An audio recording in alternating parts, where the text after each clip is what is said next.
All right, late night baby duty thoughts. At a certain point, it doesn't matter how much knowledge you have if you don't ever take any action.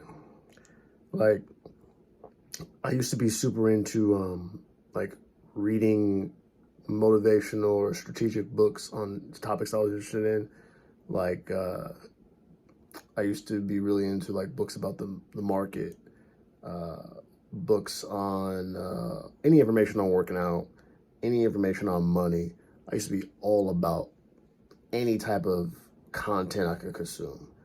But the problem with those are, especially like the motivational books, the problem with all that is if you don't put it into practice, none of it matters. And it reminds me of people who are like, oh, I read X amount of books a day. Like, for some reason, I don't know what media outlet put that shit out and then y'all just ran with it. But like, oh, millionaires read this much a day. Like, okay, but you are not a millionaire. So you saying like, oh, I do what millionaires do. Do you? Because just because you know what else millionaires probably do?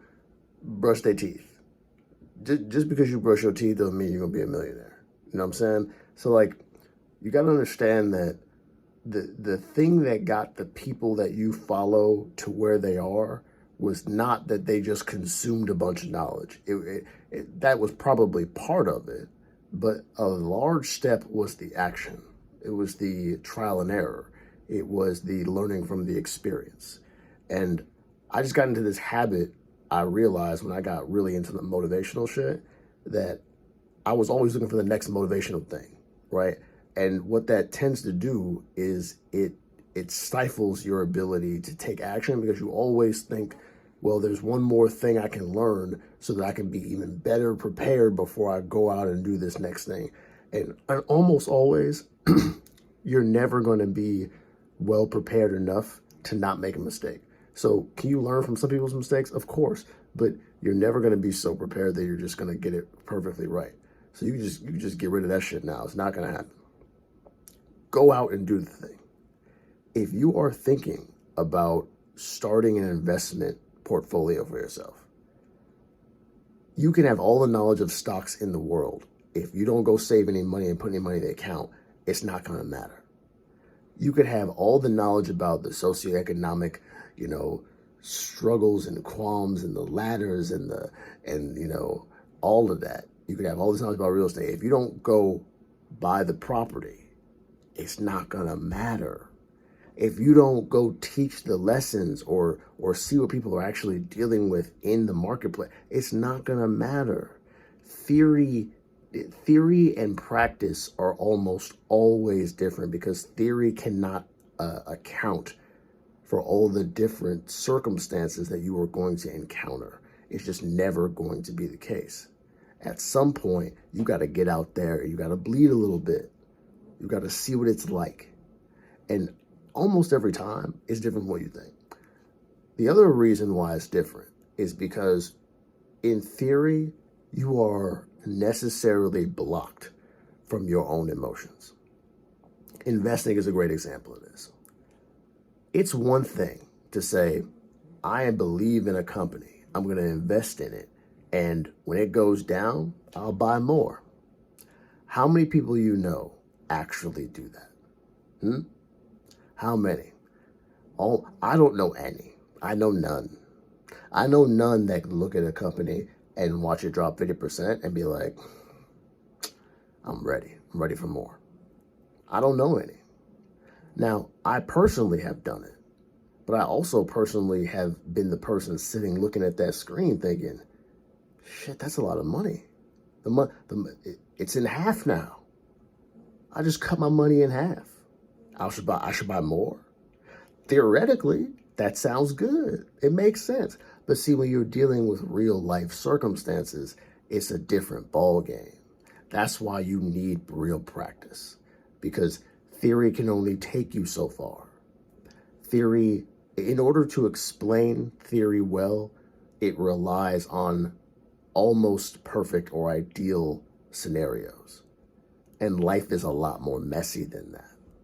Almost always, you are going to encounter far more headwinds than most things will tell you when they explain it to you outright. And while all the motivational stuff in the world, like if that gets you off the couch, if that gets you started, great. But that's why I said building a habit is not as simple as just doing it a certain amount of time. Because I've known plenty of people who have gone to the gym for 30 days, 60 days, a year, and then fell right back off. You know why? Because they were dependent on the motivational thing in their ear to tell them, all right, here's the next thing. And when that dopamine wore off, they left. You have to build that for yourself.